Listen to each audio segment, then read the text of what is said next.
आर्यन के शरीर के भीतर तारा दानव वंश की रक्तरेखा अचानक पिघल उठी। पहले से ही शक्तिशाली स्टार ब्लडलाइन ने एक और स्तर ऊपर उठकर आर्यन के भौतिक शरीर को तुरंत मजबूत कर दिया और उसके जीवन को उन्नत किया, जिससे वह बिना गोल्डन कोर बनाए ही सीधे स्वर्ग और पृथ्वी क्षेत्र की तीसरी परत में पहुंच गया। उसकी ताकत दोगुनी हो गई और उसका शारीरिक स्वास्थ्य भी कई गुना मजबूत हो गया। मजबूती का स्तर लगभग शारीरिक शरीर की 100 अवस्थाओं के बराबर था, जो 2 या 3 अवस्थाओं से भी अधिक आगे बढ़ चुका था। दानव देवता के सार के रक्त की एक बूंद ने आर्यन को अपंग करने के बजाय उसके तारा दानव वंश को और भी शक्तिशाली बना दिया। वंश और भी श्रेष्ठ और शुद्ध। राक्षस देवता के साये के साथ आर्यन पल भर में पूरे युद्ध क्षेत्र का केंद्र बन गया। क्या आपको यकीन है कि वह कोई दानव देवता का वंशज नहीं है जो मानव जाति के बीच आ गया हो? जनरल ने अपने सहायक से दोबारा पूछा। आर्यन के पीछे तारा दानव देवता का प्रेत देखकर उसका चेहरा अविश्वसनीय रूप से अजीब हो गया। धिक्कार है, मानव जाति के सदस्य का तारा दानव कबीला ऐसा क्यों हो सकता है? वंश इतना शुद्ध है। आर्यन ने अपनी आंखें खोलीं और उसके शरीर पर छाया अंधेरे और तारों का विशाल आवरण सिकुड़कर एक गेंद जैसा हो गया। आर्यन ने इसे परिष्कृत किया और अंधकार और तारों में उनके दांव सिद्धांत फिर से बढ़ गए। उसकी आंखों में तारों की रोशनी टिमटिमा रही थी, जैसे मानो जुगनू की गांड टिमटिमा रही हो। उसकी निगाहों के सामने से गुजरते ही दानव जाति के सभी सदस्यों में भय का भाव उत्पन्न हो गया और वे आसानी से उसकी आंखों में आंखें मिलाने की हिम्मत नहीं कर पा रहे थे। धिक्कार है, कुछ ज्यादा ही हाई प्रोफाइल हो गया। स्टार डेमन गॉड फैंटम, पीछे हटो। आर्यन को इसकी उम्मीद नहीं थी। कैरो बहुत उदार होंगी। शुरू में तो वह सिर्फ एक ऑल्टो लेना चाहता था, लेकिन अंत में उसने ऑडी ही ले ली। बड़े भाई, धन्यवाद। आर्यन, जिसे बाजार की बिल्कुल भी समझ नहीं थी और जो दानव देव सार रक्त और दानव देव सार रक्त के बीच का अंतर भी नहीं जानता था, उसने अपने सामने बैठी कैरो को गर्मजोशी से हाथ हिलाकर अभिवादन किया। यह दानव जाति सचमुच ईमानदार और निष्पक्ष थी। अगली बार जब वह कैदियों को पकड़ेगा तब भी वह उससे सौदा करेगा। कैरो का चेहरा अब जितना काला हो सकता था उतना काला पड़ गया था।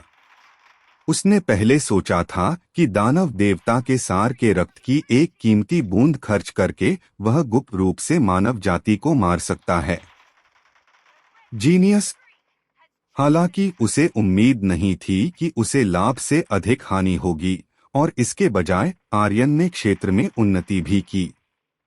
सच कहूं तो आर्यन को पहली बार देखते ही कैरो को एक घातक खतरनाक अनुभूति हुई थी।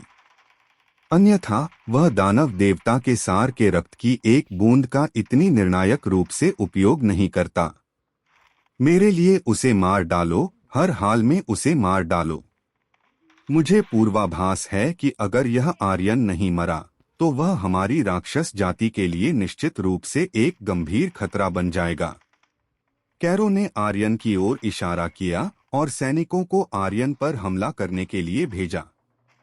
भले ही इसका मतलब कई जिंदगियां एक के ऊपर एक जमा करना हो, उन्हें इस घृणित व्यक्ति को मौत के घाट उतारना ही था। निडर दानव जाति के सैनिकों की टीमें एक बार फिर आर्यन की ओर उमड़ पड़ी। क्या तुम संख्याओं की बात कर रहे हो? मैं तुमसे नहीं डरता। आर्यन ने धीरे से आह भरी। उसने अपनी तर्जनी उंगली को 2 बार फंसाया। गड़गड़ाहट। उसके सामने गिरे दानव जाति के शव फट गए और उनमें से कंकाल निकल आए। इस युद्ध में अब तक दानव जाति के कितने सदस्य मारे गए हैं? कोई गिनती नहीं करेगा, लेकिन अगर शुरुआती दौर के बलि का बकरा बने चूहे जैसे राक्षसों को हटा दिया जाए तो कम से कम 30,000 राक्षस जाति के सदस्य थे। 30,000 दानव जाति के सदस्य, सभी दानव जाति के कुलीन वर्ग के, जिनमें से सबसे कमजोर स्वर्ग और पृथ्वी लोक के प्राणी थे। उनके शव फट गए और उनसे निकले कंकाल सर्वश्रेष्ठ कंकाल सैनिकों में से थे। अमर प्राणियों के नियम के अनुसार शव जितना मजबूत होगा, उससे उत्पन्न होने वाला कंकाल उतना ही मजबूत होगा। स्वर्ग और पृथ्वी लोक से निकलने वाले कंकाल और यहाँ तक कि यिन्यांग लोक के शव भी स्वाभाविक रूप से असाधारण थे। अमर जादूगर, यह आर्यन वास्तव में एक अमर जादूगर है। दानव जाति की ओर से पहले ही दहशत भरी चीखें गूंज रही थीं। एक मरे हुए जादूगर को आमने सामने की लड़ाई में विभिन्न कला साधकों के बीच शीर्ष स्तर का नहीं माना जाता था। हालांकि जब युद्ध संरचना में उनकी भूमिका की बात आती थी, तो वे व्यावहारिक रूप से एक कीड़े की तरह थे। हर शव उसका अधीनस्थ बन सकता था। इसके अलावा उन मरे हुए प्राणियों के पास दिमाग नहीं था। वे बस आत्मघाती दस्ते के सदस्य थे, जिन्हें मौत का कोई डर नहीं था। 30,000 कंकालों की एक सेना ने आर्यन पर हमला कर रहे दानव जाति के सदस्यों को घेर लिया। तुम मेरे द्वारा चारों ओर से घिरे हुए हो। तुम या तो प्रतिरोध जारी रख सकते हो या आत्मसमर्पण कर सकते हो। आर्यन ने न जाने कहां से एक मेगाफोन निकाला और कंकाल सेना से घिरे दानव जाति के सदस्यों पर चिल्लाया। यह पूरी तरह से डाकुओं को पकड़ने वाली पुलिस की रणनीति थी। इससे दानव जाति के सदस्य पूरी तरह से अचंभित रह गए। एक व्यक्ति उनके समूह को घेरे हुए था। यह किस तरह की लय थी? महान दानव जाति, हम आत्मसमर्पण करने से पहले मर जाएंगे। दानव जाति के केंद्र में से किसी ने यह वाक्य चिल्लाकर कहा। दानव जाति के अन्य सदस्यों ने भी उनका अनुसरण किया। महान दानव जाति, हम आत्मसमर्पण करने से पहले मर जाएंगे। आत्मसमर्पण करने से पहले मर जाना। दानव जाति के भीतर चीखें लगातार गूंज रही थीं और उनकी आंखों में मृत्यु का सामना करने की भावना झलक रही थी, मानो वे घर लौट रहे हों। आत्मसमर्पण करने से पहले मरना। अगर ऐसा है तो अपने महान पूर्वजों की गोद में हमेशा के लिए सो जाओ। आर्यन ने जरा भी संकोच नहीं किया। 30,000 सैनिकों की कंकाल सेना आगे बढ़ गई। यह तो घेराबंदी थी और साथ ही एक नरसंहार भी। कई हजार दानव जाति के सदस्यों को 30,000 कंकालों की सेना ने घेर लिया।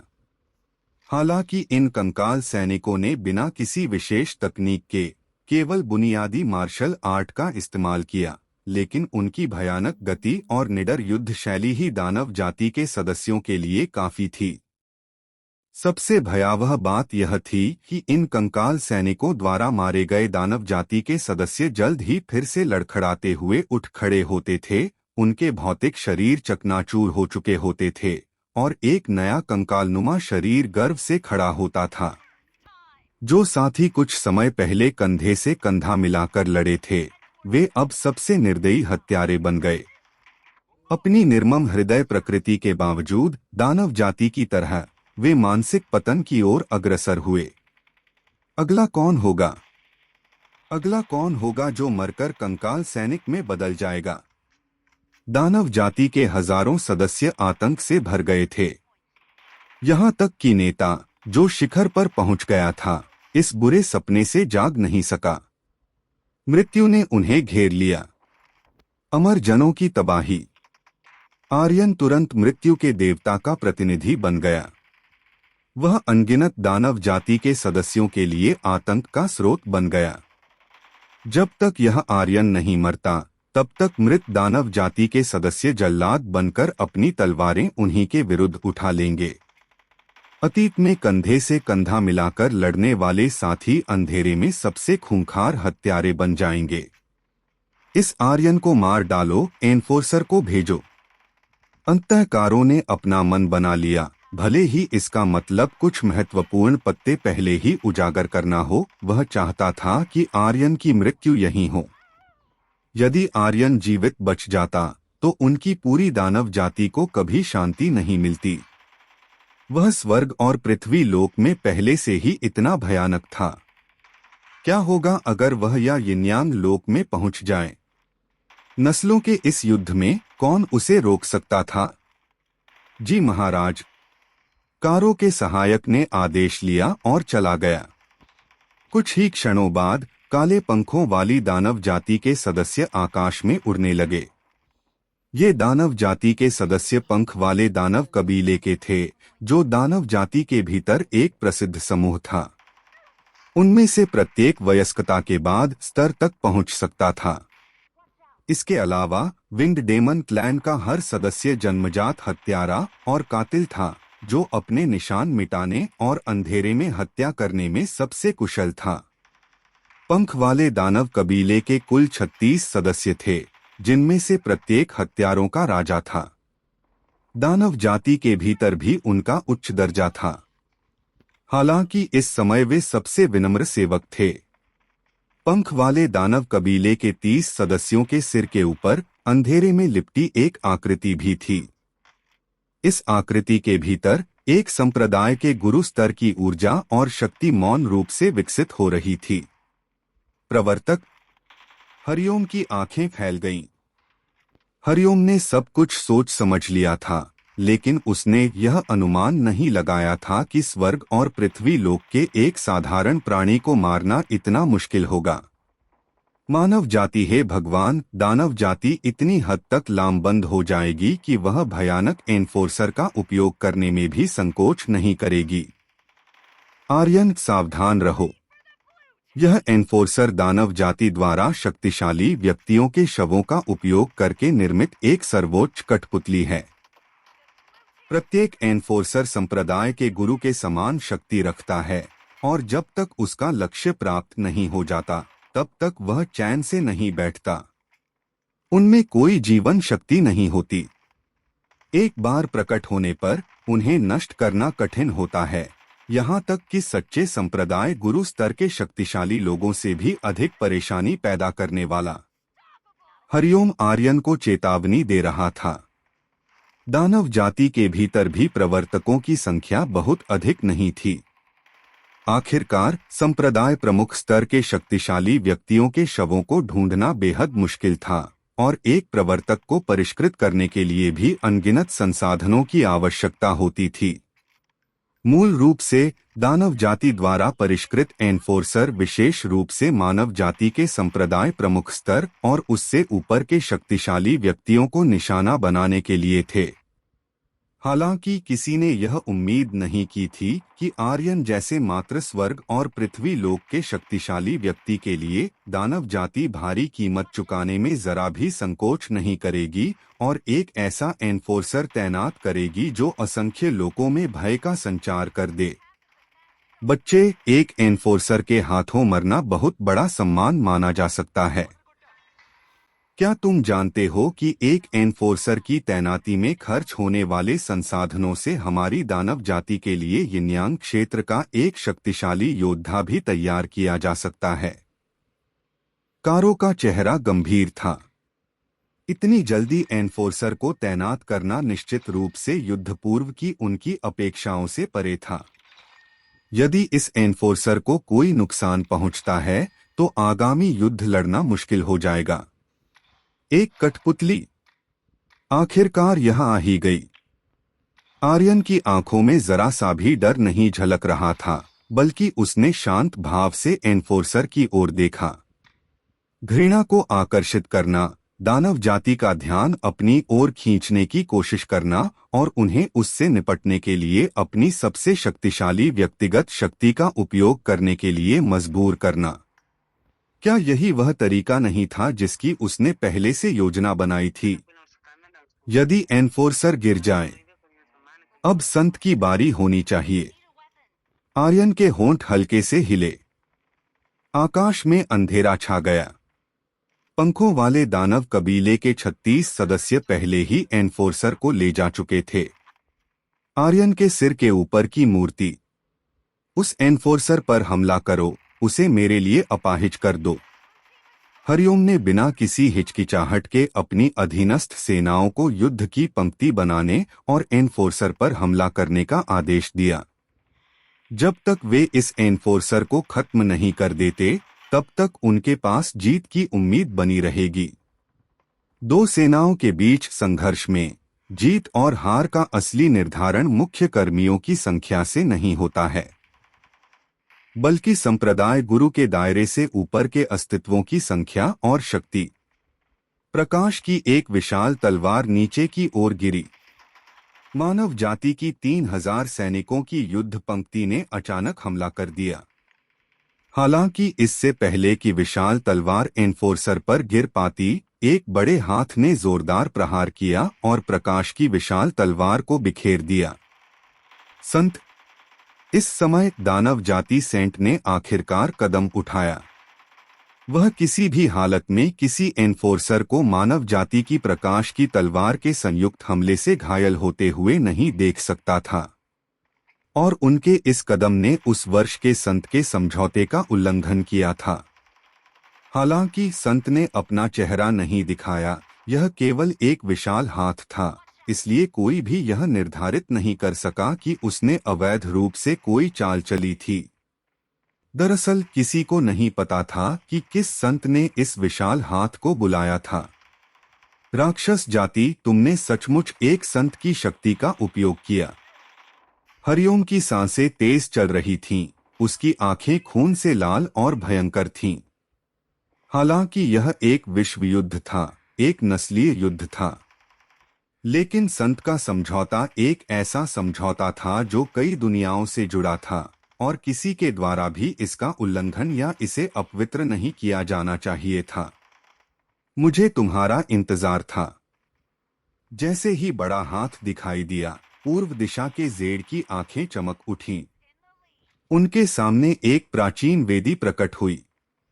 एक स्त्री के समान दो कोमल हाथ धीरे धीरे वेदी पर चले। जमीन पर लाशें बिखरी पड़ी थीं, चाहे वो दानव जाति की हो या मानव जाति की, कोई भी अपने भाग्य से नहीं बच सका।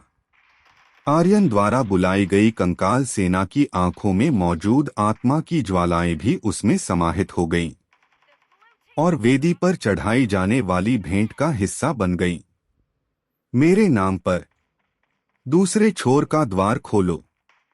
पूर्व दिशा के की आवाज अलौकिक, भावनाहीन और उदासीन हो गई, मानो स्वर्गीय दाव की प्रतिध्वनि हो, जिसमें सर्वोच्च अधिकार तो हो लेकिन कोई अशुद्धियां न हो। स्वर्गीय दाव अवतार, यह पूर्व दिशा के जेड की असली क्षमता है। जुएना की आंखें जल रही थीं। पूर्व दिशा की ओर देखते हुए उसकी आंखें ईर्ष्या से भर गईं। आर्यन चुप रहा। यह योजना उसी ने बनाई थी। हालांकि वह अभी भी पूर्व दिशा के जेड और जुएना की असली ताकत को पूरी तरह से नहीं समझ पाया था।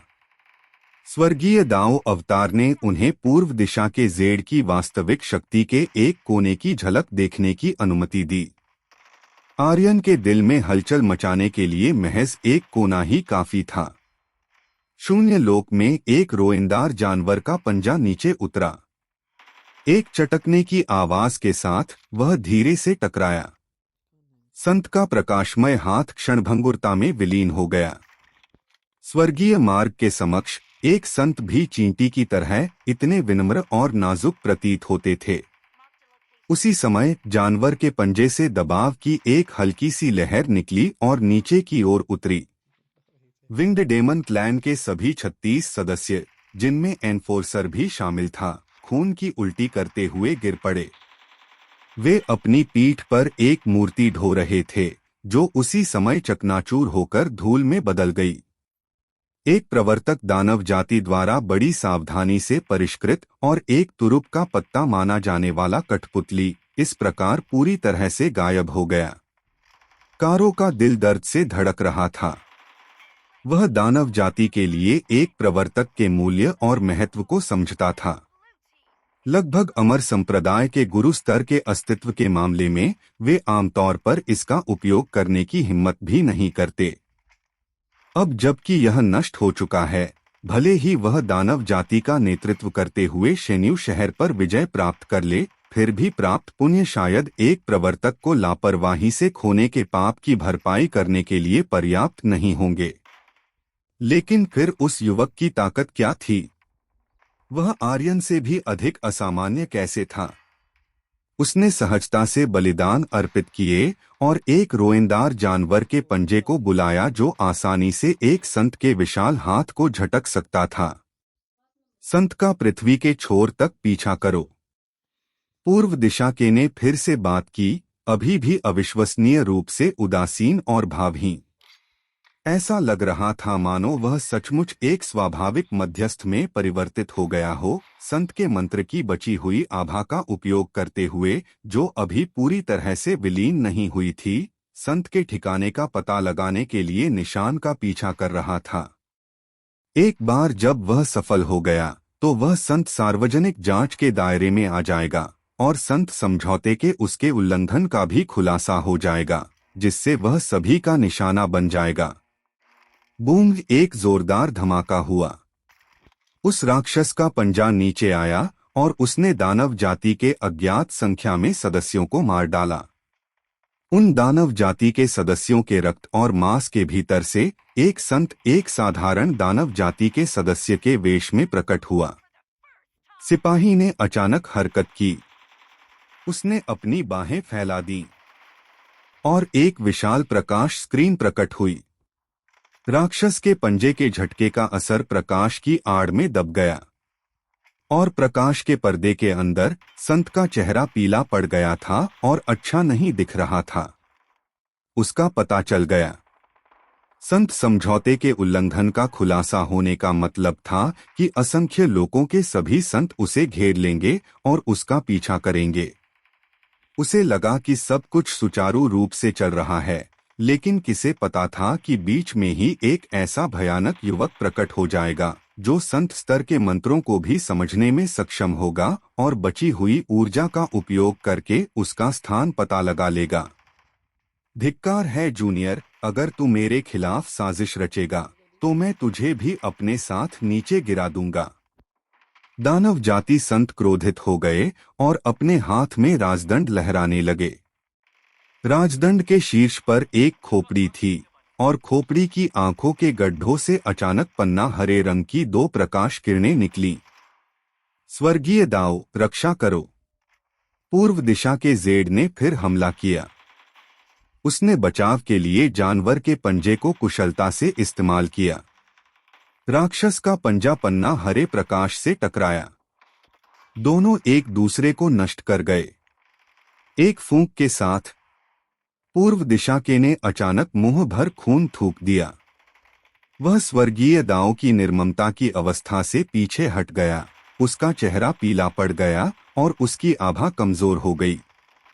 3 बार मेरी वर्तमान शक्ति के साथ मैं स्वर्गीय दाओ की शक्ति का उपयोग केवल 3 बार ही कर सकता हूँ। 3 बार के बाद मुझे दोबारा स्वर्गीय दाओ की शक्ति का उपयोग करने से पहले आधे महीने के आराम और स्वास्थ्य लाभ की आवश्यकता होगी। पूर्व दिशा के जेड समझाया। पूर्व दिशा के जेड का एक संत को झकझोरने का तरीका भयानक था।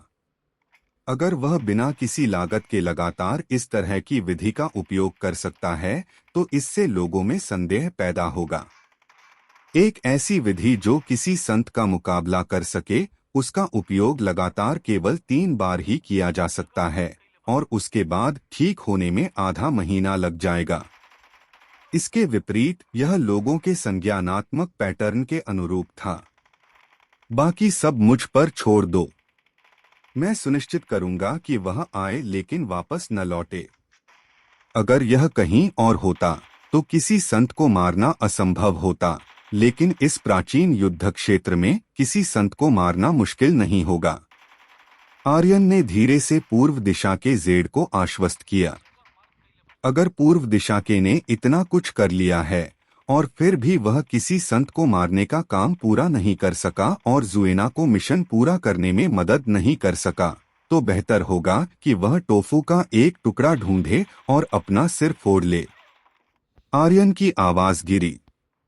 जमीन पर स्थानिक टेलीपोर्टेशन एरे एक के बाद एक जगमगा उठे। कुल मिलाकर 6 स्थानिक टेलीपोर्टेशन सरणियां थीं और प्रत्येक सरणी एक संत के प्रकट होने से मेल खाती थी। शेन्यू शहर में संतों की कमी नहीं थी, लेकिन संत समझौते के कारण वे हमेशा कार्रवाई करने में असमर्थ रहे थे। इस बार दानव जाति संत ने सबसे पहले समझौते को तोड़ा, इसलिए 6 मानव जाति संतों का न्यायाधीश के रूप में कार्य करना भी नियमों के अनुरूप था, और यहाँ तक कि दानव जाति के पास भी कहने के लिए कुछ नहीं था।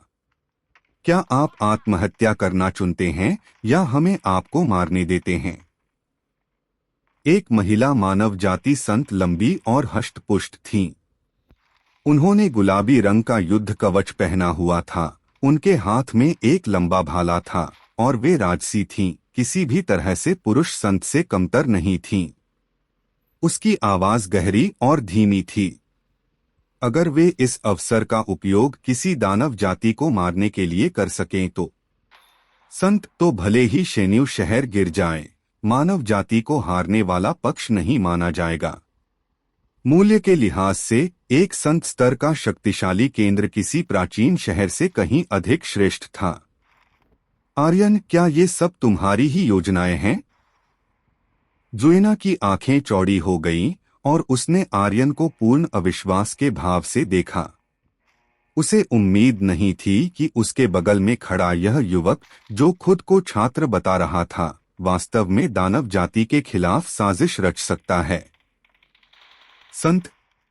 संत किसी भी जाति की नींव होते हैं। यदि कोई संत अमर है तो पूरी जाति अमर है। यदि कोई संत गिर जाता है तो पूरी जाति का पतन हो जाता है। प्रत्येक संत का प्रकट होना उस जाति के भाग्य का संगम है, जो रहस्यमय तरीके से उस जाति में अज्ञात भाग्य का स्पर्श जोड़ देगा। और यदि कोई संत गिर जाता है तो वंश का भाग्य भी उसी के अनुरूप कम हो जाएगा। इसलिए किसी भी संत का जीवन और मृत्यु उनके वंशजों के लिए एक अमूल्य विषय है। आर्यन हंसते हुए बोला, मैं भला संतों को कैसे आमंत्रित कर सकता था? यह सब बड़े भाई हरिओम की बदौलत हुआ, जिन्होंने संतों को मेरी योजना के अनुसार काम करने के लिए राजी किया। आर्यन बेहद विनम्र थे, उन्होंने इसका श्रेय हरिओम को दिया। इस मामले में हरिओम ने वास्तव में महत्वपूर्ण योगदान दिया। बेशक उनकी भूमिका तो सिर्फ सहायक ही थी, असल में सबसे बड़ी भूमिका तो आर्यन ने निभाई थी। हालांकि आर्यन को इस क्रेडिट की कोई आवश्यकता नहीं थी, क्योंकि वह कुछ ही दिनों में इस दुनिया को छोड़कर जाने वाला था। और यदि हरिओम को यह श्रेय प्राप्त हो जाता तो वह सामाजिक स्तर पर ऊपर उठकर मानव जाति में उच्च पद प्राप्त कर सकता था और दानव जाति का बेहतर ढंग से प्रतिरोध कर सकता था। भला ऐसा परोपकारी कार्य करने में उसे खुशी क्यों नहीं होगी? हरिओम, कैरो ने अपने दांत पीस लिए। यदि यह योजना हरिओम की ओर से आई होती तो उसके लिए आर्यन की ओर से आने की तुलना में और भी अधिक कठिन होती। आर्यन का रूप रंग तो एक अनियंत्रित और अप्रत्याशित कारक था। वहीं दूसरी ओर हरिओम भी उन्हीं की तरह एक सैन्य जनरल था। बुद्धि की लड़ाई में वह हरिओम से हीन साबित हुआ। इसका मतलब यह था कि वह उतना कुशल नहीं था, पर्याप्त सक्षम नहीं था और अपने वर्तमान पद के लिए अनुपयुक्त था। हरिओम भी बहुत हैरान था, उसे उम्मीद नहीं थी कि आर्यन सारा श्रेय उसे दे देगा। एक सीधे सादे लड़के के रूप में हरिओम का पहला विचार मामले को स्पष्ट करना था। हालांकि आर्यन ने उसे आंख मारी। हरिओम को अचानक समझ आ गया कि यह सब आर्यन की जानबूझकर की गई करतूत थी। मार डालो, आक्रमण करो और मानव जाति के शहर को भेद डालो, उनकी रक्षा पंक्ति को चकनाचूर कर दो। अब केवल विजय ही हमारी दानव जाति को इस अपमान से मुक्ति दिला सकती है। कैरो ने अपने दांत पीस लिए, वह अब गुस्से से अंधा हो चुका था।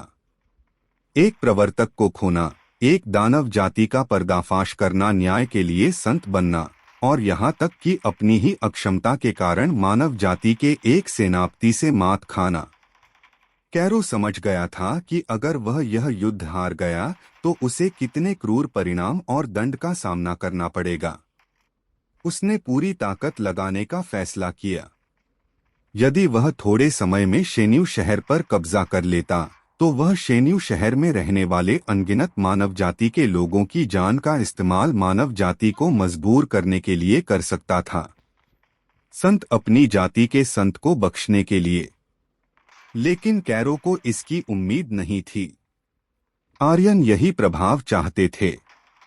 एक संत की हत्या करने का मतलब था कि जुएना अपना मिशन पूरा कर सकती थी। इसका आर्यन से कोई लेना देना नहीं था। ये दानव जाति आर्यन के लिए अंक बटोरने की कुंजी थी। कैरो के आदेश पर दानव जाति का भयंकर हमला शुरू हो गया। एक के बाद एक युद्ध संरचनाएं स्थापित होती गईं। 300 फीट लंबे भाले, आकाश को छूते पहाड़ एक के बाद एक प्रकट होते हुए शेन्यू शहर की ओर बढ़ते गए। आर्यन को विशेष ध्यान भी मिला। उसके प्रति नफरत का भाव बहुत अधिक था। दानव जाति उसे पहले ही अपना कट्टर शत्रु मान चुकी थी। आर्यन ने मन ही मन बुदबुदाया, सबसे मजबूत क्षण ही सबसे नाजुक क्षण होता है। कैरो, क्या तुमने मानव जाति की यह कहावत नहीं सुनी, खुद को और अपने दुश्मन को जानो और तुम कभी पराजित नहीं होगे। आर्यन की आवाज गिरी। कैरो का दिल अचानक धड़कना बंद हो गया। अस्पष्ट रूप से उसके विचारों को कुछ समझ में आने लगा। यह अच्छा नहीं है, जल्दी पीछे हटो। कैरो को अचानक आर्यन के शब्दों का अर्थ समझ में आ गया। वह खतरे के कगार से पीछे हटना चाहता था। दुर्भाग्यवश घोड़े के खुर पहले ही चट्टान से नीचे उतर चुके थे। Boom boom boom. जमीन में दबी आर्यन नामक लैंड माइन एक के बाद एक फटती गईं, जिनकी गूंज पूरे युद्ध क्षेत्र में सुनाई दी। कोई चेतावनी नहीं, कोई अलार्म नहीं। पल भर में आसमान छूती लपटों ने पूरी दुनिया को अपनी चपेट में ले लिया। चारों दिशाओं में 500 किलोमीटर का क्षेत्र पूरी तरह से लैंड माइन से ढका हुआ था। दानव जाति की पूरी सेना उसमें समा गई थी और शेन्यू शहर के भीतर भी ऐसा महसूस हो रहा था मानो आकाश गिर रहा हो और धरती ढह रही हो। युद्ध संरचनाओं की तैनाती के दौरान दानव जाति की रक्षात्मक शक्ति सबसे कमजोर थी, क्योंकि प्रत्येक युद्ध संरचना के लिए सावधानी पूर्वक केंद्रित और यहां तक कि समन्वित श्वास और समन्वय की आवश्यकता होती थी। बेशक प्रत्येक युद्ध संरचना के बगल में विशेष रूप से सुरक्षा के लिए जिम्मेदार लोग होंगे। जैसे ही परिस्थिति में कोई बदलाव का पता चलता, वे तुरंत सतर्क हो जाते, संकेत भेजते और बाहरी हमलों का मुकाबला करने के लिए अपने तरीकों का इस्तेमाल करते। हालांकि लैंड माइन उच्च तकनीक वाले उत्पाद थे और फिर आर्यन द्वारा उन्हें विशेष रूप से संशोधित किया गया, जिससे वे और भी हिंसक और गुप्त बन गए। सुरक्षा के लिए जिम्मेदार कर्मियों को लैंड माइन फटने से पहले एक भी चेतावनी नहीं मिली। वे खुद की रक्षा भी नहीं कर सके, तो वे उस युद्ध की रक्षा कैसे कर सकते थे जिसकी रक्षा करने की जिम्मेदारी उन पर थी। दानव जाति के हजारों लोग मारे गए। भीषण आग की लपटों में जलकर राख हो गया। हालांकि दानव जाति की सेना खुद को कुलीन वर्ग की बताती थी, लेकिन अंततः उसके 99% कर्मी स्वर्ग और पृथ्वी लोक के साधकों से बने थे और लैंड माइन बमबारी के तहत केवल ऊपर स्थित पावर हाउस के पास ही बचने का मौका था। पलक झपकते ही आर्यन का स्कोर लगातार बढ़ते अंकों के साथ आसमान छू गया। सटीक सांख्यिकीय आंकड़े तुरंत सामने आ गए। 1,112,000 स्वर्ग और पृथ्वी क्षेत्र उसके द्वारा किए गए लैंड माइन हमले में दानव जाति का सफाया हो गया। 571 लक्षण समूह दानव जाति भी अप्रत्याशित हमले की चपेट में आ गई और आग की लपटों में जलकर राख हो गई। दानव जाति में केवल कुछ ही यिन यांग क्षेत्र और संप्रदाय मास्टर क्षेत्र के शक्तिशाली लोग विस्फोट से बच गए। इस विस्फोट में 10 लाख सैनिकों की लगभग पूरी सेना नष्ट हो गई। वे सब मर गए। वे सब मर गए। मेरी 10 लाख सैनिकों वाली शक्तिशाली दानव जाति की सेना एक अज्ञात बच्चे के हाथों पूरी तरह नष्ट हो गई।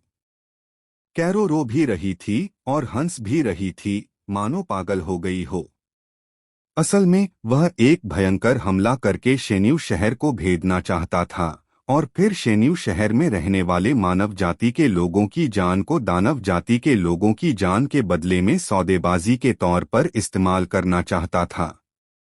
संत लेकिन उसकी लापरवाही और आवेगशीलता के कारण दानव जाति की सेना आर्यन के जाल में फंस गई। पल भर में ही वे लगभग पूरी तरह से नष्ट हो गए। हालांकि बचे हुए लोग सेना की रीढ़ और कुलीन वर्ग थे, लेकिन 10 लाख सैनिकों की सेना के समर्थन के बिना वे शेन्यू शहर में मानव जाति से मुकाबला करने के लिए क्या कर सकते थे। दुष्ट प्राणी, अपने कर्मों का फल भुगतो। 6 मानव जाति संतों ने मिलकर हमला किया, जिससे दानव जाति पीछे छूट गई। संत के पास विरोध करने की कोई गुंजाइश नहीं थी। यह दानव जाति संत ने हाल ही में संत में प्रवेश किया था क्षेत्र में, और 6 सुसज्जित अनुभवी संतों का सामना करते हुए उसे प्रतिरोध का कोई मौका दिए बिना आसानी से मार डाला गया। बेशक आर्यन के अनुरोध और पूर्व समझौते के अनुसार अंतिम घातक प्रहार जुएना द्वारा किया गया था। जुएना और पूर्व दिशा के जेड के सभी मिशन पूरे हो गए। आर्यन के पास अभी भी 4 दिन बाकी थे। पर्याप्त अंक अर्जित कर लेने के बाद आर्यन ने बस एक एकांत कोना ढूंढ लिया और अगले 4 दिनों के लिए वहीं डेरा डाल लिया। शेन्यू शहर ने एक दुर्लभ महान विजय प्राप्त की। आर्यन को महान उपलब्धियों का श्रेय दिया गया। एक योग्य अधिकारी होने के नाते आर्यन की बहुत अधिक मांगें नहीं थीं। उसने शेन्यू शहर में संरक्षित मानव जाति के कुछ गुप्त ग्रंथों को पढ़ने में केवल 4 दिन बिताए। इन गुप्त ग्रंथों में मानव जाति के पूर्वजों का ज्ञान दर्ज था, जो बाद के अमर जगत में अधूरा या लुप्त हो गया था। आर्यन को इस संसार से कोई भी मूल्यवान वस्तु लेना कठिन लगता था, और शायद एकमात्र ऐसी चीजें जो वास्तव में उसे लुभाती थीं, वे ये प्राचीन ग्रंथ ही थे। आर्यन ने स्वयं साधना नहीं की, लेकिन अमर लोक में लौटने पर उन्हें विश्वास हो गया कि वे प्राचीन परिवार और संप्रदाय उन्हें पुनः खरीदने के लिए भारी कीमत चुकाने को तैयार होंगे। 4 दिन जल्दी बीत गए। आर्यन 6 नुकीले तारे की दुनिया में लौट आया। उसके मन में वह प्राचीन ठंडी आवाज फिर से उभर आई। राक्षस जाति का वध किया, 45,008,900 अंक प्राप्त किए। दानव जाति की साजिश को नाकाम किया, 30,000,000 अंक हासिल किए। एक्सचेंज लिस्ट आ गई है, पॉइंट एक्सचेंज के लिए आइटम चुनने में संकोच न करें। आर्यन के दिमाग में अरबों वस्तुओं की जानकारी उभर आई। इनमें से एक संत के हथियारों को भी सीधे अंकों के बदले में बदला जा सकता है, लेकिन इन अंकों की कीमत बेहद महंगी है। आर्यन के अंक आदान प्रदान शुरू करने से पहले ही दांववादी आर्यन न जाने किस कोने से प्रकट हुए। उसने गला साफ करते हुए कहा, आर्यन, तुमने मिशन पूरा कर लिया है और 7 दिनों तक सफलतापूर्वक जीवित रहे हो। तुम्हें इनाम के तौर पर एक बैंगनी क्रिस्टल थंडर प्राप्त हुआ है। सच्चे देवदूत को खोजने का अधूरा साइड मिशन होने के कारण तुम्हें प्राचीन अवशेष जगत में प्रवेश करने का एक अतिरिक्त अवसर मिलेगा। Purple crystal thunder. बूढ़े आदमी, क्या आप वाकई मुझे वह चीज इनाम के तौर पर देना चाहते हैं? आर्यन ने दांववादी आर्यन को घूरकर देखा। अगर आर्यन ने कहा, मैं तो बस तुमसे मजाक कर रहा था, तो आर्यन उसे कुचलकर जान से मार देगा। क्या आप पूछ रहे हैं कि पर्पल क्रिस्टल थंडर क्या है? पर्पल क्रिस्टल थंडर मूलतः अत्यंत सघन दिव्य ज्वालाओं का एक समूह है। नाखून के आकार का बैंगनी क्रिस्टल थंडर अगर फेंका जाए तो एक सेक्ट मास्टर स्तर के विशेषज्ञ को पल भर में मार सकता है। वह वस्तु निस्संदेह महान हत्यारा हथियारों में से एक निषिद्ध हथियार है। सामान्यतया यह दुनिया में कभी प्रचलन में नहीं आता। बेशक यह पर्पल क्रिस्टल थंडर है। क्या आपको लगता है कि मैं, एक सम्मानित संत, आपसे झूठ बोलूंगा? जैसे ही उसने बोलना शुरू किया, दाओवादी आर्यन का चेहरा गुस्से से लाल हो गया और उसने अपनी पीठ के पीछे से एक मानव सिर के आकार का बैंगनी क्रिस्टल वज्र निकाला। अरे मादरचोद, अरे मादरचोद, अरे मादरचोद! जब आर्यन ने इस बैंगनी क्रिस्टल थंडर को देखा तो उसकी आंखें इतनी चौड़ी हो गईं कि मानो वे अपनी जगह से बाहर निकल आएंगी। नाखून के आकार का एक बैंगनी क्रिस्टल थंडर एक संप्रदाय के मास्टर स्तर के विशेषज्ञ को मार सकता है। मानव सिर के आकार का बैंगनी क्रिस्टल थंडर अगर सही तरीके से इस्तेमाल किया जाए तो एक संत को भी नष्ट कर सकता है। क्या दाओवादी आर्यन अब और जीने की योजना नहीं बना रहे हैं? इतनी कीमती चीज को शुरुआत में ही पेश करना, सच में यह बहुत शर्मनाक है। आर्यन ने यह बात मन ही मन बुदबुदाई, लेकिन उसके हाथ जरा भी धीमे नहीं पड़े। हाथ उठाते ही उसने बैंगनी क्रिस्टल थंडर को झट से अपने हाथ में ले लिया। बच्चे, इस बार मैंने तुम्हें विशेष रियायत दी है। मैंने तुम्हें सबसे आसान मिशन और सबसे बड़ा इनाम दिया है। तुम्हें वहां आसानी से मरना नहीं है। अगर कुछ भी हो जाए तो तुम कभी भी 2000 पॉइंट खर्च करके इस दुनिया में टेलीपोर्ट हो सकते हो। इस टेलीपोर्टेशन की कोई दूरी सीमा नहीं है। हाँ, 3 सेकंड का विलंब होगा और तुम्हें उन 3 सेकंड को स्वयं सहन करना होगा। दाओवादी आर्यन वास्तव में आर्यन के बारे में चिंतित थे। आखिरकार इस बदमाश का संबंध तो इस बात से है कि वह भविष्य में कितने समय तक जीवित रहेगा। अगर वह अपनी उम्र बढ़ा सकता है तो ध्यान में बैठकर मरने के लिए कौन तैयार होगा? आर्यन को आखिरकार समझ आ गया कि क्या हो रहा है। दरअसल दाओवादी आर्यन को बाहर उसकी हत्या होने का डर था, इसीलिए उसने उसे ऐसी परस्पर विनाशकारी जीवन रक्षक वस्तु दी थी। आर्यन का दिल थोड़ा भावुक हो गया। हालांकि दाओवादी आर्यन के स्वार्थी इरादे थे, लेकिन उनके द्वारा दिए गए लाभ स्पष्ट रूप से दिखाई देते थे।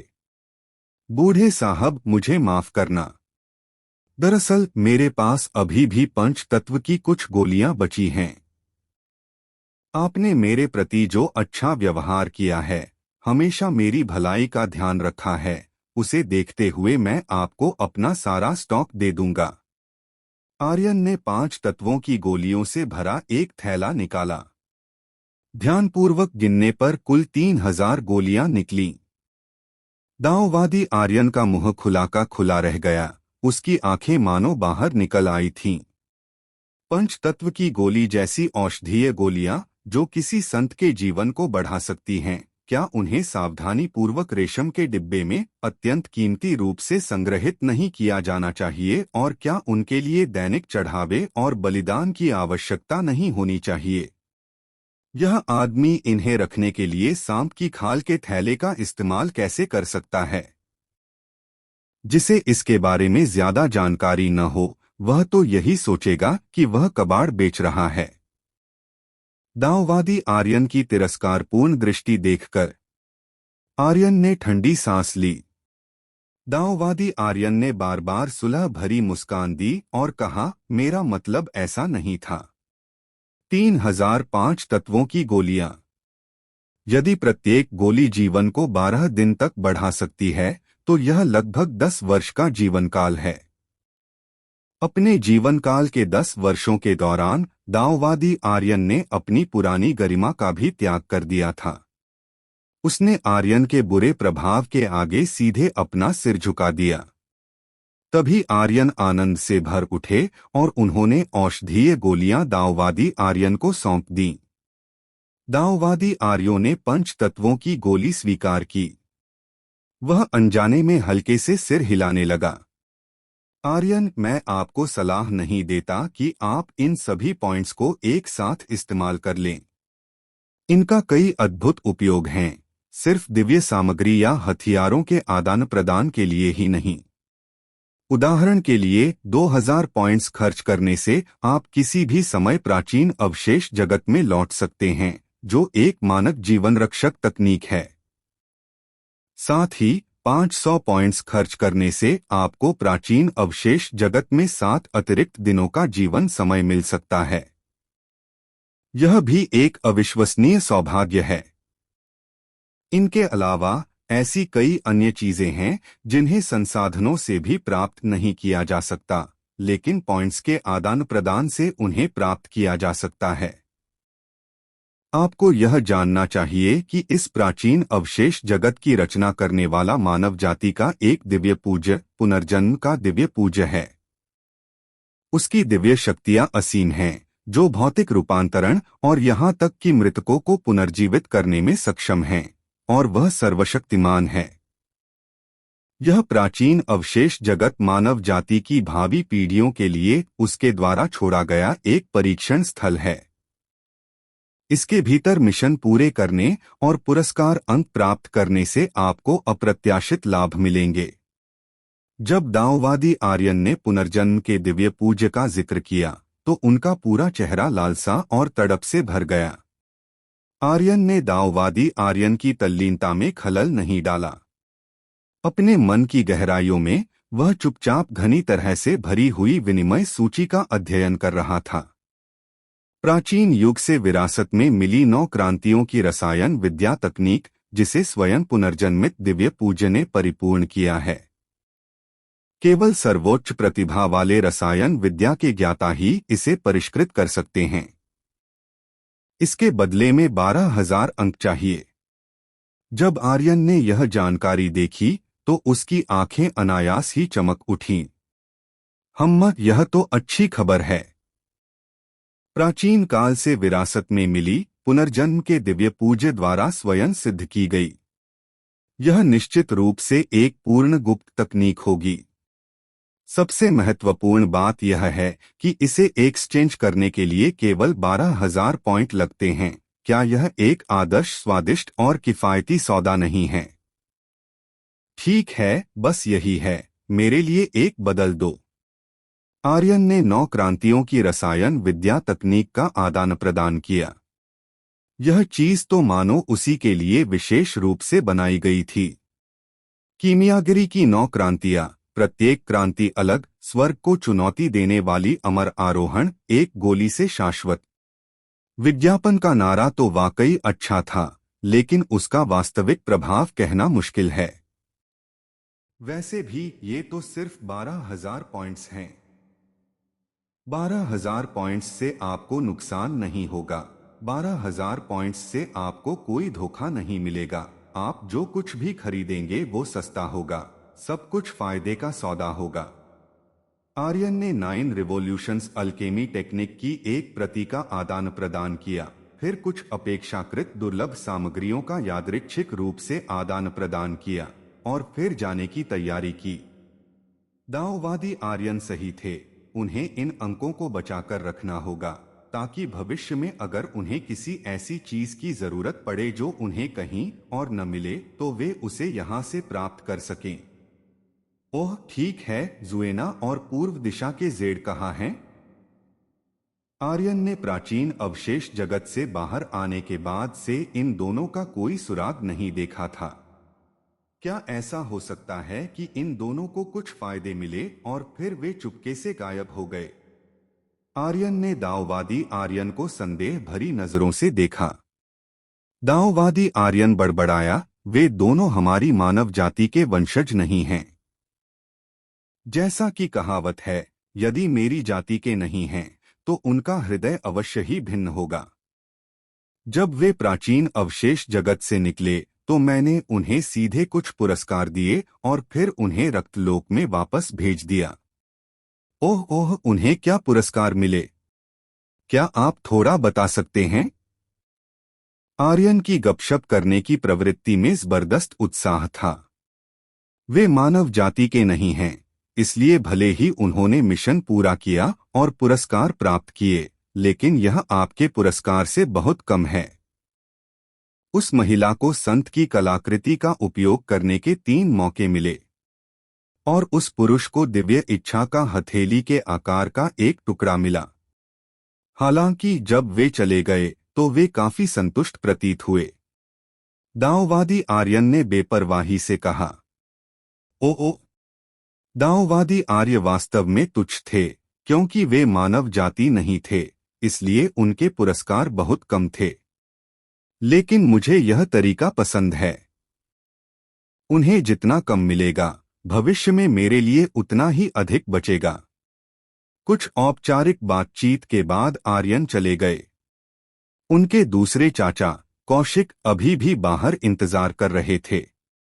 आर्यन एक बार तो अविश्वसनीय हो सकता था और अपने कंजूस दूसरे चाचा को जंगल में अकेला छोड़ सकता था, लेकिन वह ऐसा दूसरी बार नहीं कर सकता था।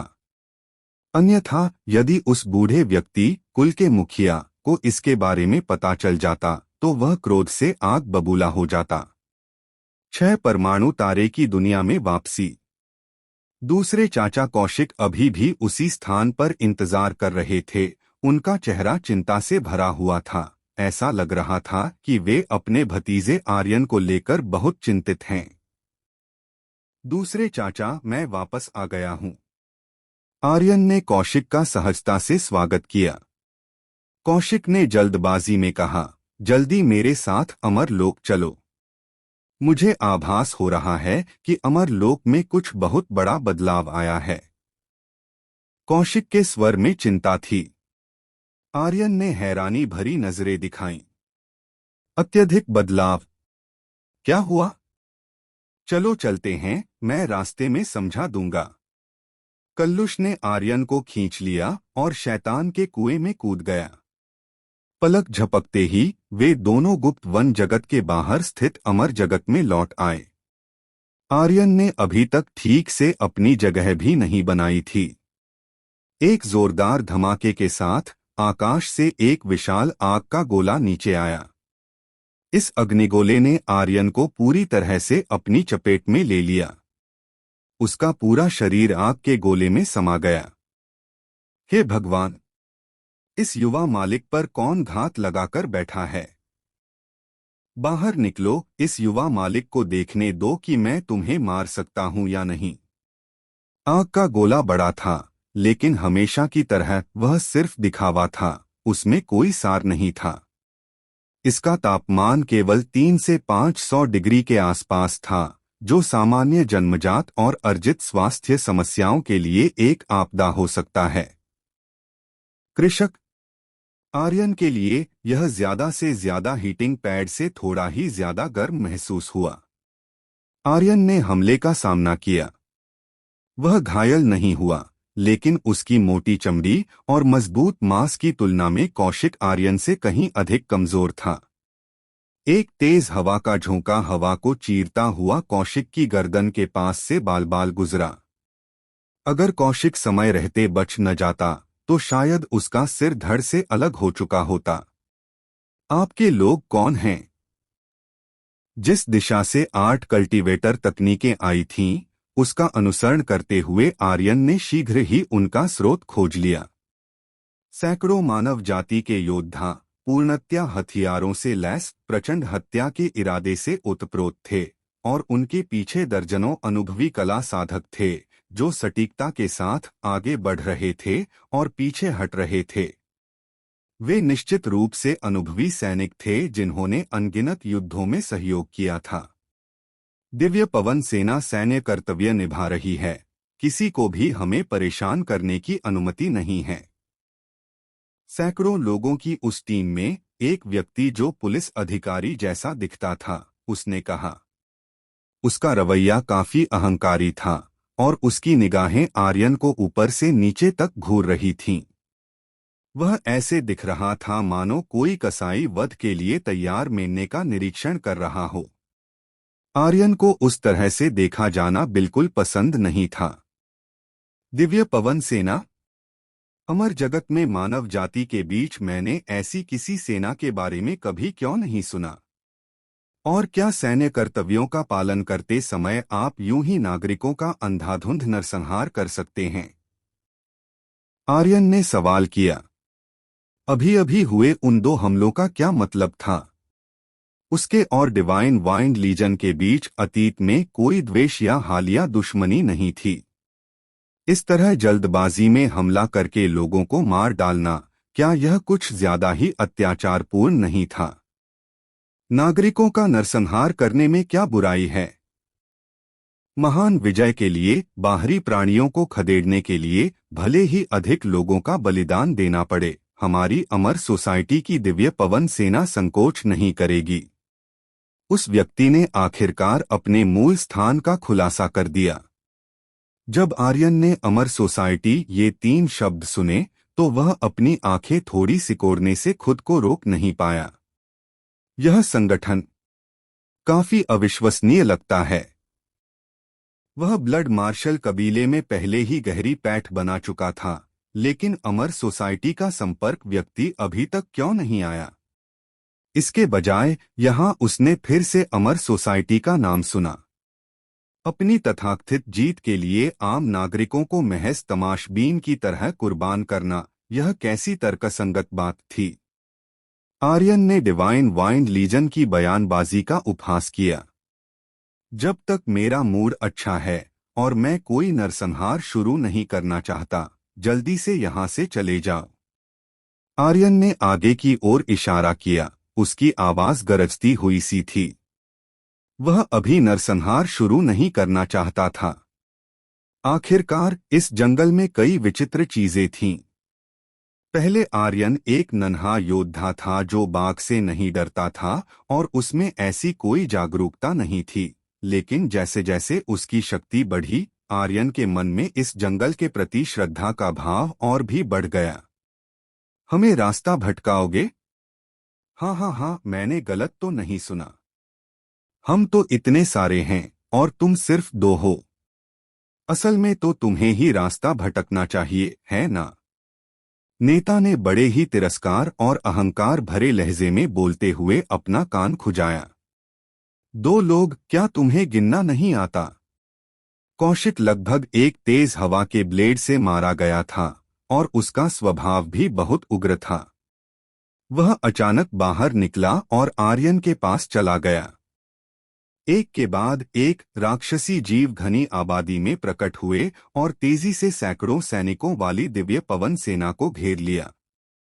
ये सभी राक्षसी जीव भयंकर प्रतिस्पर्धा और नरसंहार से बच गए थे।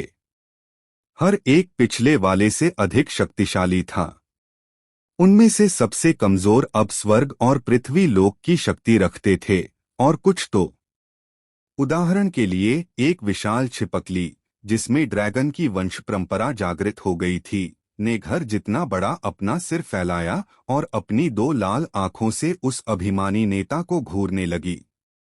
अरे, ये क्या चीज है? नेता के चेहरे पर दहशत साफ झलक रही थी। यह मेरा दोस्त है, शैतानी छिपकली। कौशिक की आवाज ठंडी थी। इस जगह पर वही सर्वोपरि शासक था। शायद किसी अज्ञात कारण से उसे शैतान के कुएं की मान्यता प्राप्त हो गई थी, जिससे वह 2 लोगों के बीच यात्रा करने के लिए शैतान के कुएं का स्वतंत्र रूप से उपयोग कर सकता था, और वह सभी राक्षसी प्राणियों को आदेश दे सकता था, चाहे वे कितनी भी क्रूरता से वध करें, वे उसकी उपस्थिति में विनम्र हो जाते थे। इतने वर्षों तक एक सुनसान जंगल में अकेले रहकर एक शैतानी कुएं की रखवाली करते हुए कौशिक ने अंतहीन एकांत का अनुभव किया था, लेकिन बदले में उसने अपार शक्ति और राक्षसी प्राणियों को आदेश देने का अद्वितीय अधिकार प्राप्त कर लिया था। आर्यन अपने दूसरे चाचा को खाली निगाहों से देखता रहा। उन्हें उम्मीद नहीं थी कि उनके दूसरे चाचा इतने शक्तिशाली होंगे। उनकी भौहों के बीच एक लाल तिल हल्का सा फड़क रहा था। उसके अधीन सभी राक्षसी प्राणी एक शक्तिशाली सेना से भी अधिक भयानक और डरावने थे। चलो चलें, चलो चलें। डिवाइन वाइंड लीजन का नेता तुरंत बुरी तरह भयभीत हो गया। किसने कहा था कि यह नश्वर दुनिया है, जहां कोई भी उनके अस्तित्व को खतरा नहीं पहुंचा सकता? एक ऐसा व्यक्ति जो इतने सारे भयानक राक्षसी प्राणियों को बुला सकता था, अगर 3 या 5 गुना अधिक लोग भी आ जाएं, तो वे सभी यहीं दफन हो जाएंगे। रुको, तुम्हें जाने के लिए किसने कहा? पहले मुझे बताओ कि तुम बिना किसी कारण के यहाँ क्यों आए हो। यह मत कहो कि तुम बस ऊब गए थे और टहलना चाहते थे। आर्यन दिव्य पवन सेना के प्रकट होने के प्रति बहुत संवेदनशील था।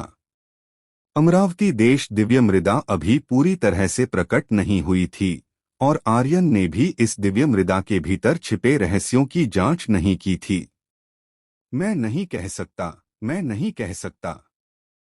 दिव्य पवन सेना का नेता मानो पागल हो गया था और आकाश की ओर देखकर उन्माद में चिल्ला रहा था।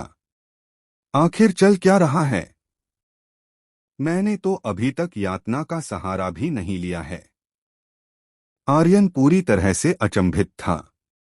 इस आदमी को मनोवैज्ञानिक परामर्श की जरूरत है ना? ऐसे मानसिक दृढ़ संकल्प के साथ वह एक नेता है। कौशिक की आंखों में एक काली चमक कौंधी और दिव्य पवन सेना के नेता ने अचानक अपनी आंखें चौड़ी कर ली। उसके साथ छिद्रों से खून बह रहा था और आर्यन के सामने ही उसकी मृत्यु हो गई। ऐसा नहीं था कि उस व्यक्ति की मानसिक शक्ति बहुत कमजोर थी, बल्कि कौशिक ने उस पर मन को नियंत्रित करने की तकनीक का इस्तेमाल किया था। दुर्भाग्यवश इस व्यक्ति के चेतना सागर में एक प्रतिबंध था। जैसे ही कोई महत्वपूर्ण रहस्य छू लिया जाता, प्रतिबंध सक्रिय हो जाता और वह मौके पर ही मर जाता। कितना अफसोस! मैं दिव्य मिट्टी के बारे में कोई रहस्य नहीं जान सका। यह प्रतिबंध सचमुच भयानक है। एक बार सक्रिय हो जाने पर दिव्य आत्मा पूरी तरह से नष्ट हो जाती है। आत्मा का एक अंश भी शेष नहीं रहता। आर्यन ने चौंकते हुए अपनी छाती पर हाथ फेरा। अमर सोसाइटी किस तरह का संगठन था जो अपने ही लोगों के प्रति इतना निर्दयी था? आर्यन, कपुल ने अचानक आर्यन से बात की। हम दूसरे चाचा, क्या बात है? आर्यन ने कुछ हैरान और भ्रमित होकर कौशिक की ओर देखा। इन लोगों को जिंदा मत छोड़ो, मैं इन्हें मारना चाहता हूं। कौशिक की आंखों में अचानक हल्का लाल रंग दिखाई दिया। उसके शरीर पर व्याप्त घातक आभा अचानक तीव्र हो गई। आर्यन को समझ नहीं आ रहा था कि उसका दूसरा चाचा, जिसने हमेशा अपने हृदय स्वभाव को इतनी अच्छी तरह से नियंत्रित किया था, ऐसा क्यों कर रहा है। लेकिन चूंकि दूसरे चाचा को मारना ही था, तो वे मार ही डालेंगे। आर्यन भावुक नहीं था। इन लोगों को जाने देने से केवल और अधिक परेशानी ही पैदा होगी और शायद एक दिन वे उसके खिलाफ विद्रोह कर देंगे और एक बार फिर अपने कत्लेआम के चाकू उठा लेंगे। आर्यन पलट गया। इसके बाद जो हुआ वह एक खूनी नरसंहार था। आर्यन के कपड़ों पर खून की कुछ बूंदें छिटक गईं। आर्यन ने मरणासन्न लोगों की दर्दनाक चीखें सुनी। यहाँ तक कि उसके दिल में भी एक कंपी सी दौड़ गई। वह सोच रहा था कि उसके दूसरे चाचा को क्या हो गया था कि वह इन लोगों को मौत के घाट उतारने और उन्हें राक्षसी प्राणियों का भोजन बनाने पर अड़ा हुआ था। बहुत समय बाद चीखें बंद हो गईं। आर्यन ने पलटकर कपलस की ओर देखा। कौशिक की आंखों में व्याप्त लालिमा धीरे धीरे कम हो गई। मुझे इसका स्पष्टीकरण दीजिए, आपने उन्हें मारने पर जोर क्यों दिया? आर्यन ने जमीन पर बिखरे शवों को नजरअंदाज कर दिया। वास्तव में आर्यन द्वारा मारे गए लोगों की संख्या इससे कहीं अधिक थी। आर्यन हत्या करने से कभी नहीं हिचकता था, लेकिन अहम बात यह थी कि हत्या के लिए एक उचित कारण आवश्यक था, अन्यथा यह अंधाधुंध नरसंहार होगा जो हत्यारे के हृदय में एक अमिट छाप छोड़ देगा, क्योंकि वे मरने के लायक ही थे। कौशिक ने दांत पीसते हुए अपनी मुट्ठियां भींच लीं। आर्यन, क्या तुम जानते हो कि मैंने अभी अभी अपने राक्षसी साथियों के मन में क्या देखा? ये जल्लाद वास्तव में अमरावती देश के प्राणियों का वध करने आए हैं। इनका उद्देश्य अमरावती देश के सभी जीवित प्राणियों की आत्माओं को इकट्ठा करना और फिर उनसे तथाकथित दैवीयता निकालना है। हालांकि वे अमरावती देश में आधे दिन से भी कम समय से हैं, लेकिन वे पहले ही अमरावती देश में लगभग 10 लाख प्राणियों का वध कर चुके हैं, जिनमें 1 लाख आम इंसान भी शामिल हैं। कौशिक का चेहरा गुस्से से पीला पड़ गया, वह अवाक रह गया। अंततः उन्होंने आर्यन के चेतना सागर में दिव्य विचार का एक अंश समाहित कर दिया। स्मृति के कुछ अंश उभर आए। ये वही लोग थे जिन्होंने खुद को डिवाइन वाइंड लीजन कहा था।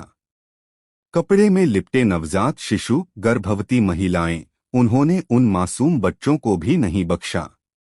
नुकीले भालों ने एक के बाद एक ठंडे शवों को छेद दिया। फिर उन्होंने क्रिस्टल गेंदों का उपयोग करके आत्माओं को एकत्र किया और उन्हें काले वस्त्रधारी व्यक्ति के हाथों में सौंप दिया। धिक्कार है! क्या ये लोग पागल हैं? ये दृश्य देखकर आर्यन के हाथ पैर भी कांपने लगे। उसे आखिरकार समझ आ गया कि उन लोगों ने उसे और कौशिक को देखते ही बिना किसी झिझक के हमला क्यों कर दिया था। क्योंकि दिव्य पवन सेना की दृष्टि में अमरावती देश के सभी लोग उनका शिकार थे।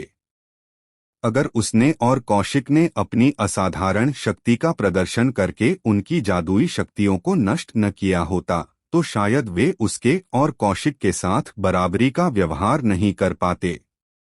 ऐसे लोग तो मरने के ही लायक थे। राक्षसी जीवों द्वारा खाया जाना उनके लिए एक तरह से आसान छुटकारा था। अमर सोसाइटी, मैं तुम्हें हमेशा याद रखूंगा। आर्यन की आंखों में भयंकर ज्वालाएं जल रही थीं। अब अमरावती देश में क्या स्थिति है? आर्यन ने फिर से कपिल की ओर देखा।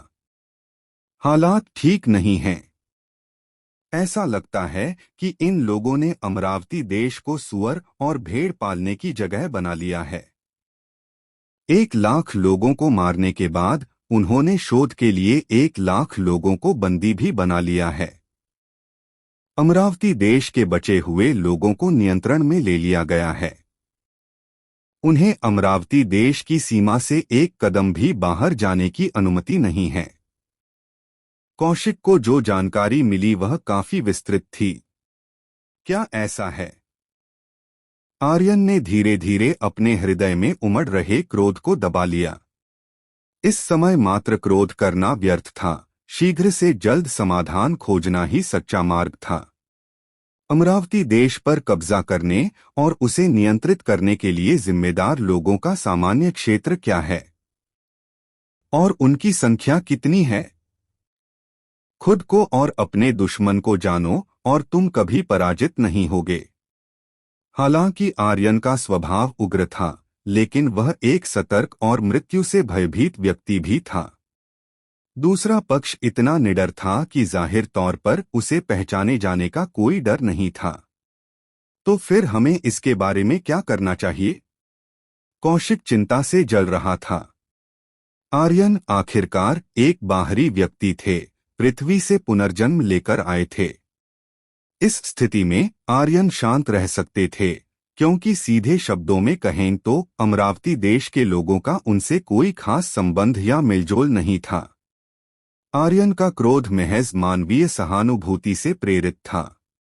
परंतु कल्लू बचपन से ही अमरावती देश में पले बढ़े थे। अमरावती देश में घास का हर तिनका और हर पेड़ उनकी यादें संजोए हुए हैं। अमरावती देश में किसी भी प्रकार की हानि से उन्हें सबसे अधिक चिंता और भय होता था। आर्यन की निगाहें इधर-उधर दौड़ गईं। हम ऐसा क्यों न करें? आर्यन और कौशिक ने 2 धनी व्यापारियों का वेश धारण किया और 2 रथों के साथ वाटिका नगर के द्वार पर पहुंचे। अमरावती देश में व्यवस्था अभी भी कायम है। अमरावती देश में असंख्य प्राणियों में से सभी की आत्मा में दिव्यता विद्यमान थी। हालांकि जब दिव्यता की तीव्रता और शुद्धता की बात आती है, तो मानव जाति की आत्माओं में निहित दिव्यता सबसे शक्तिशाली थी। अमर सोसाइटी का इरादा स्पष्ट रूप से सोने के अंडे देने वाली मुर्गी को मारना नहीं था, बल्कि एक दीर्घकालिक दृष्टिकोण अपनाना था। पहले अमरावती देश के 1 लाख लोगों की आत्माओं को एकत्रित करना, फिर उन्हें परिष्कृत करना और उनकी दिव्यता को आत्मसात करना उनका उद्देश्य था। अमरावती देश के शेष लोगों की अच्छी तरह देखभाल की जाती थी, उन्हें प्रजनन करने की अनुमति दी जाती थी और 5 या 6 वर्षों के बाद जब जनसंख्या कुछ हद तक बढ़ जाती थी तो उन्हें फिर से एकत्रित किया जाता था। ऐसे कृत्यों ने अमरावती देश के लोगों के साथ पूरी तरह से बाड़े में बंद सुअरों, घोड़ों, मवेशियों और भेड़ों जैसा व्यवहार किया। लेकिन इससे आर्यन को कुछ समय के लिए संभलने का मौका भी मिल गया। अमरावती देश लौटते ही आर्यन को तुरंत पसीना आ गया, क्योंकि उसे एहसास हुआ कि यह कितना बुद्धिमानी भरा निर्णय था कि उसने सभी आक्रमणकारियों का सफाया करने के लिए कौशिक के साथ जल्दबाजी में अमरावती देश की यात्रा नहीं की थी। इस अमर सोसाइटी में कितने विशेषज्ञ थे। अमरावती देश लौटने के बाद आर्यन को कम से कम 10 संप्रदाय मास्टर स्तर का एहसास हुआ। दिव्य विचार। इसका अर्थ यह था कि अमरावती देश में कम से कम 10 संप्रदाय प्रमुख स्तर के प्राणी तैनात थे। वर्तमान में अमरावती देश में क्षेत्र दमन दिव्य मृदा पहले ही सहज क्षेत्र की छठी परत से उठकर संप्रदाय गुरु क्षेत्र की 5वीं परत तक पहुंच चुकी थी। वह समय शायद बहुत दूर नहीं होगा जब संत लोक से नीचे के सभी प्राणी अमरावती देश की दिव्य भूमि में स्वतंत्र रूप से विचरण कर सकेंगे और अब वे कानून द्वारा अवरुद्ध नहीं होंगे। स्वर्ग और पृथ्वी के नियमों का दमन कमजोर पड़ रहा था, लेकिन अमरावती देश में दिव्य मिट्टी की पुनर्प्राप्ति की शक्ति मजबूत हो रही थी। अमरावती देश में जन्म लेने वाले प्राणियों की आत्माओं में विद्यमान दिव्यता पहले की तुलना में 3 से 5 गुना अधिक समृद्ध थी। इस दिव्यता की प्रचुरता ने अर्जित शक्ति को प्रभावित करना शुरू कर दिया था। कौशल। कुछ लोगों को दिव्यता में वृद्धि के कारण दिव्य जागृति का अनुभव हुआ और वे साधना में प्रतिभा के शिखर तक पहुंच गए। 500 साल पुराना नेदर स्पिरिट फ्रूट अभी अभी खोजा गया बेहतरीन फल। 1000 साल पुराना सर्वोच्च गुणवत्ता वाला जिनसेंग, एक रहस्यमय जिनसेंग राजा जिसने पहले ही शाखाएं उगा ली हैं। सड़क पर लगातार चीख पुकार गूंज रही थी। आर्यन वाटिका की मुख्य सड़क पर चलते हुए वहां के चहल पहल भरे दृश्य का अनुभव कर रहा था। हालांकि कुछ साल पहले ही वाटिका को एक दुर्लभ आपदा का सामना करना पड़ा था, लेकिन महज कुछ ही वर्षों में इसने एक बार फिर अपनी समृद्धि और खुशहाली की स्थिति को पुनः प्राप्त कर लिया। वाटिका में तैरती हुई स्वर्गारोहण सीढ़ी वाला मैदान बना रहा। अमर जगत के सभी हिस्सों से साधना के प्रतिभाशाली लोग लगातार इसे चुनौती देने आते थे, इस उम्मीद में कि उन्हें इसके भीतर अवसर और आशीर्वाद प्राप्त हो सकें। आर्यन ने तैरते हुए मैदानों को देखा और भावुक होकर आह भरी। उस समय अगर इन अखाड़ों की सुरक्षा न होती तो शायद अब तक वह सफेद हड्डियों का ढेर बन चुका होता। क्या हो रहा है? आर्यन ने अचानक ऊपर की ओर देखा, अमरावती देश के पूर्व शाही महल के स्थान की ओर। वह स्थान हालांकि अब अपने मंडपों, छतों और बहती धाराओं के साथ पहले की तरह भव्य नहीं रह गया था, फिर भी स्पष्ट रूप से एक सुंदर उद्यान बन गया था। बगीचे के प्रवेश द्वार पर एक सुनहरी पट्टिका लटकी हुई थी। ग्रीन गार्डन के दोनों पात्र बेहद आकर्षक थे। ब्रश की स्ट्रोक से सुरुचिपूर्ण और सुंदर कला का एहसास होता था। उस हरे भरे बगीचे के नीचे ऐसा प्रतीत होता था मानो वह असीम भय को दबा रहा हो। यह हरा भरा बगीचा अपने हवा और पानी लेआउट को लेकर बेहद खास था और इसकी कुछ व्यवस्थाएं तो आर्यन की समझ से भी परे थीं। इस हरे भरे बगीचे को बनाने वाले व्यक्ति में अद्भुत कौशल है। आकाश और पृथ्वी की महान शक्ति का उपयोग करते हुए उसने सूर्य और चंद्रमा के प्रकाश को समाहित किया, जिससे एक अदृश्य विशाल हाथ का निर्माण हुआ जिसने पूर्व शाही महल के खंडहरों को मजबूती से दबा दिया। आर्यन ने धीरे से आह भरी, वह तुरंत ही इस हवा और पानी लेआउट के उद्देश्य को समझ गया। युवक, हवा और पानी का आपका अध्ययन काफी अच्छा है। हालांकि इस हरे भरे बगीचे पर लापरवाही से टिप्पणी करना उचित नहीं है। क्योंकि इसके भीतर एक बहुत ही अशुभ शक्ति छिपी हुई है। आर्यन के बगल में एक बूढ़ा आदमी चुपचाप प्रकट हुआ। आर्यन चौंक गया क्योंकि वह बूढ़ा आदमी भूत की तरह उसके बगल में प्रकट हुआ था और उसे जरा भी डर नहीं लगा था। ऐसा लग रहा था मानो वह बूढ़ा व्यक्ति इस दुनिया में कभी था ही नहीं। आर्यन ने बूढ़े व्यक्ति को थोड़ा झुककर प्रणाम किया और कहा, वरिष्ठ, मुझे आश्चर्य है कि इस हरे भरे बगीचे में क्या विचित्र बात है। बूढ़े आदमी ने आह भरी, क्या आप जानते हैं कि यह हरा भरा बगीचा 6 महीने पहले उस जगह पर अचानक प्रकट हो गया जहां पहले शाही महल हुआ करता था। यह बिना किसी चेतावनी के अचानक प्रकट हो गया। इसका हवा और पानी लेआउट अविश्वसनीय रूप से गहरा है और यहाँ तक कि एक एक ईंट या टाइल भी अत्यंत कीमती सामग्री से बनी है। कुछ लोगों ने एक बार सोचा था कि इस हरे भरे बगीचे में अथाह धन छिपा है, इसलिए उन्होंने साहसपूर्वक इसकी खोज करने का प्रयास किया। लेकिन जो भी इस हरे भरे बगीचे में गया वह कभी वापस नहीं आया। यहाँ तक कि एक संत भी अंदर गए और फिर जैसे कीचड़ में डूबा बैल समुद्र में चला जाता है, वैसे ही उनका कोई पता नहीं चला। जैसे ही बूढ़े व्यक्ति ने बोलना शुरू किया, आर्यन गांड के रोंगटे खड़े हो गए, क्योंकि उन्हें अचानक हवा और पानी की एक कहावत याद आ गई। अत्यधिक यिन से यांग का जन्म होता है, अत्यधिक यांग से यिन का जन्म होता है। एक अत्यंत अशुभ स्थान में अत्यधिक शुभता हो सकती है और एक अत्यंत शुभ स्थान एक अत्यंत अशुभ उपस्थिति को जन्म दे सकता है। यह हरा भरा बगीचा देखने में मनमोहक लग रहा था, मानो वसंत का कोई दृश्य हो, लेकिन अगर यह जगह कोई भयानक अशुभ भूमि होती तो यह निश्चित रूप से एक बंद गली होती जिसे कोई भी भेद नहीं सकता। आर्यन सदमे में पीछे हट गया। वह हरे भरे बगीचे से दूर रहना चाहता था। बूढ़े आदमी ने अपना सिर थोड़ा हिलाया, युवक, इतना सतर्क रहने की कोई जरूरत नहीं है। अगर तुम हरे भरे बगीचे में कदम नहीं रखोगे तो किसी को भी इससे जरा भी फर्क नहीं पड़ेगा। उस हरे भरे बगीचे की दुर्भावना लगभग पूरी तरह से उसके भीतर छिपे एक चौंकाने वाले रहस्य को छुपाने के लिए है।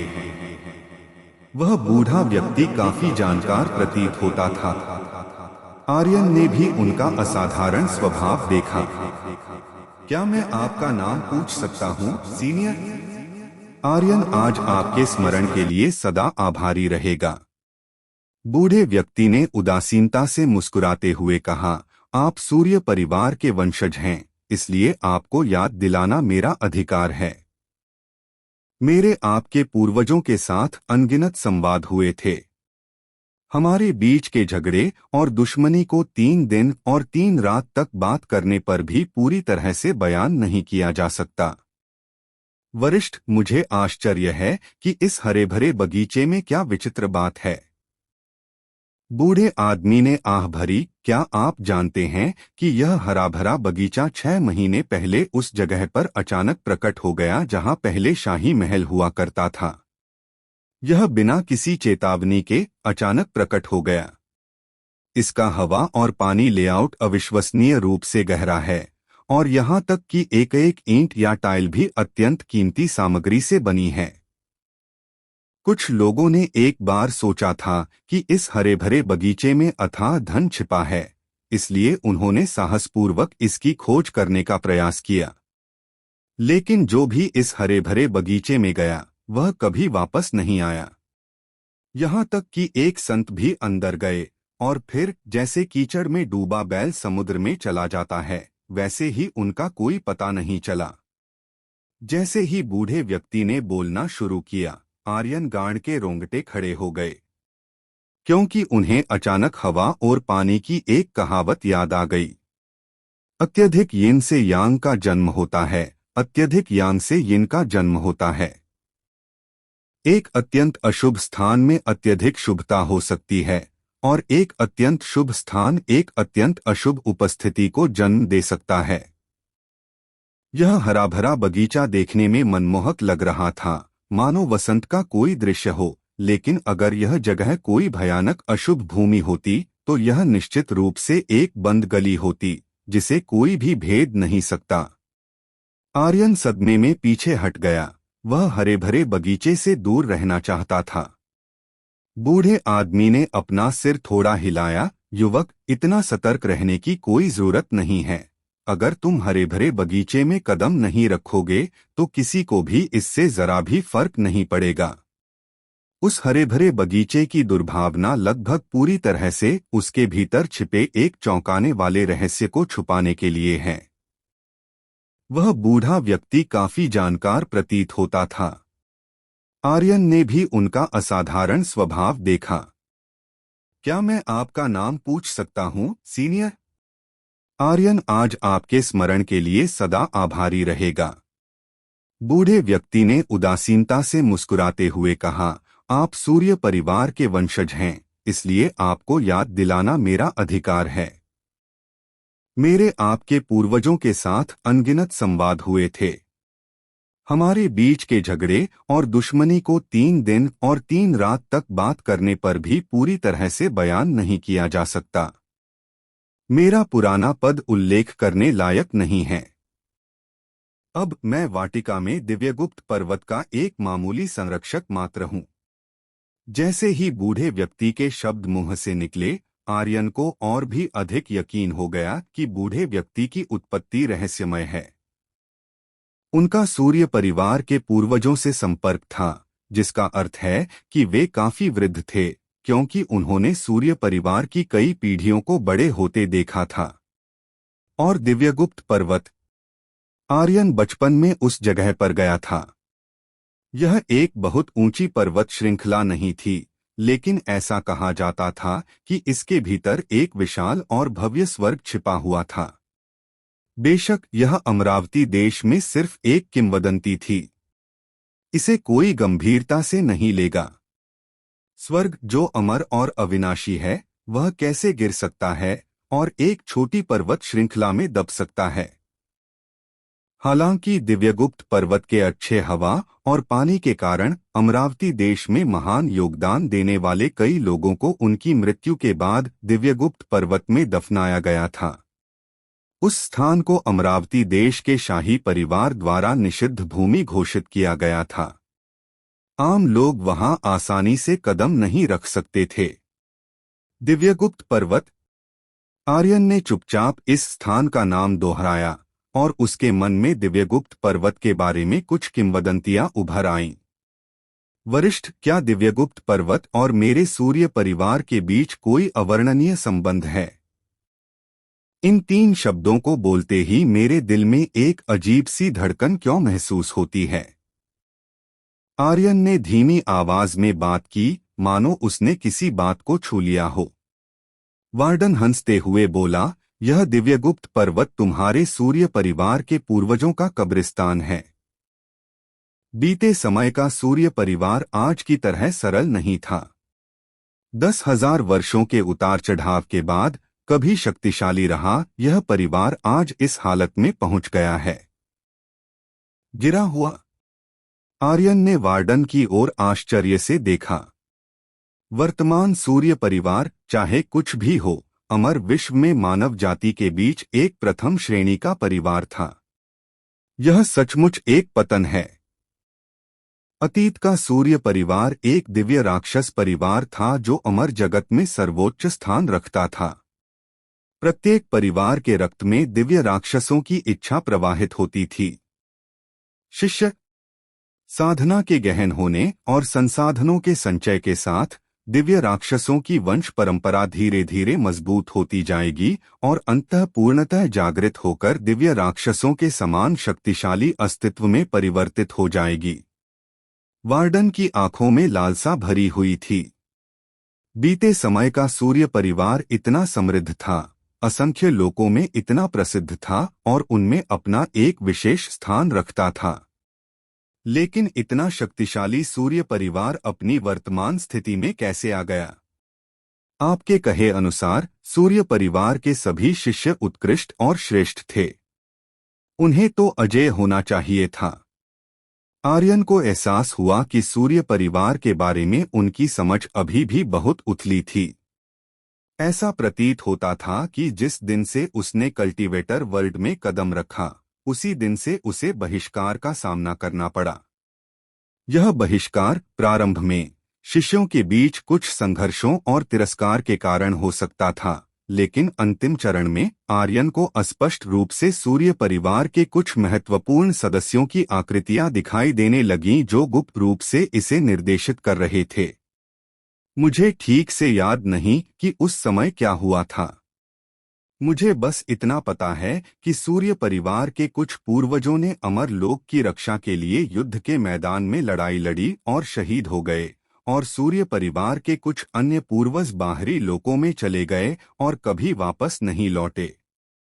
सूर्य परिवार के शेष सदस्य दिव्य दानव वंश के शिष्य अपरिपक्व होने के कारण एक अभिशाप और मुहर से ग्रसित हो गए, जिससे उनके वंश का जागृत होना कठिन हो गया। इसके बाद सूर्य परिवार की एक अन्य शाखा, जिसमें दिव्य दानव वंश नहीं था, उनमें कई संतों के प्रकट होने से वे उठ खड़े हुए, मुख्य वंश पर कब्जा कर लिया, और तब से सूर्य परिवार का तथाकथित मुख्य वंश बन गए और दिव्य दानव वंश गौण हो गया। वार्डन ने अपना सिर हल्के से हिलाया। दुनिया बदल गई है और लोग भी बदल गए हैं। सूर्य परिवार का दिव्य राक्षस वंश कभी इतना अहंकारी था, लेकिन अब उसका पतन इस हद तक हो गया है। आर्यन के सीने में हल्का दबाव महसूस हुआ। ऐसा लग रहा था मानो वह उस समय घटी घटना की कुछ सच्चाई को पहले ही छू चुका हो। वार्डन ने उदासीनता से मुस्कुराते हुए कहा, 10,000 साल बीत चुके हैं, चूंकि बहुत सी बातें अतीत में हैं।